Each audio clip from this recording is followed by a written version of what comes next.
আজ আরও শক্তিশালী হয়ে সিলেটের বিপক্ষে মাঠে নামছে রাজশাহী ওয়ারিয়র্স। একাদশে আসতে পারে দুই পরিবর্তন। হারলে বিদায় নিতে হবে আসর থেকে, আর জিতলে হবে ফাইনাল নিশ্চিত। এমন ম্যাচে রাজশাহীর সম্ভাব্য একাদশ নিয়ে থাকছে প্রতিবেদন। আজ ডু অর ডাই ম্যাচে মাঠে নামছে রাজশাহী ওয়ারিয়র্স। এমন ম্যাচে দেশি তরুণ তারকা জিসান আলমকে একাদশে নিতে পারে রাজশাহী। সেক্ষেত্রে দলটির ওপেনিংয়ে দেখা যেতে পারে জিসান আলম ও তানজিদ তামিম জুটি। বাদ পড়তে পারেন সাহেবজাদা ফারহান। এমনটা হলে অধিনায়ক শান্ত ওয়ান ডাউনেই খেলবেন, আর মিস্টার ডিপেন্ডেবল মুশফিক খেলবেন 4 নম্বরে।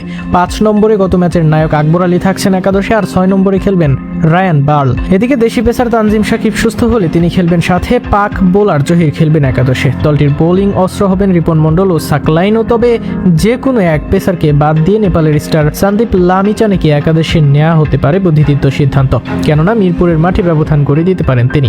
আজ সন্ধ্যা 7টায় মাঠে গড়াবে সিলেটের বিপক্ষের ম্যাচটি। এদিকে শক্তিশালী একাদশ সাজাবে সিলেটও। আগের ম্যাচে সুযোগ পাওয়া তৌফিককে বাইরে রেখে ওপেনিংয়ে আনা হতে পারে জাকির হাসানকে। টপ অর্ডার আর আক্রমণাত্মক সূচনা পাওয়ার আশায় এই সিদ্ধান্ত নিতে পারে সিলেট।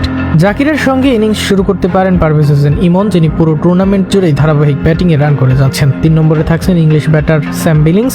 গত ম্যাচে দায়িত্বশীল ও কার্যকর ইনিংস খেলেছেন তিনি। 4 নম্বরে তরুণ তারকা আরিফুল ইসলাম ইথনের উপরও বড় দায়িত্ব থাকছে। তার সঙ্গে 5 নম্বরে আফিফ হোসেন ধ্রুবর জ্বলে ওঠার অপেক্ষায় ভক্তরা। অলরাউন্ড শক্তি হিসেবে 6 নম্বরে মঈন আলী ও 7 নম্বরে অধিনায়ক মেহেদী হাসান মিরাজ দলের ভারসাম্যের বড় ভরসা। ব্যাটে বলে দুইজনই ম্যাচ ঘুরিয়ে দেওয়ার সামর্থ্য রাখেন। 8 নম্বরে থাকছেন ইংল্যান্ডের ক্রিস ওকস, যিনি আগের ম্যাচে শেষ বলে ছক্কা হাঁকিয়ে নাটকীয় জয় এনে দেন এবং বল হাতেও নেন গুরুত্বপূর্ণ 2 উইকেট। বোলিং বিভাগে স্পিন আক্রমণে নাসুম আহমেদ ও পেস আক্রমণে খালেদ আহমেদ ও সালমান ইরশাদের উপর ভরসা রাখছে সিলেট। বিশেষ করে খালেদ আহমেদের গত ম্যাচে 4 উইকেট নিয়ে ম্যাচ সেরার পুরস্কার জিতে আত্মবিশ্বাসে ভরপুর।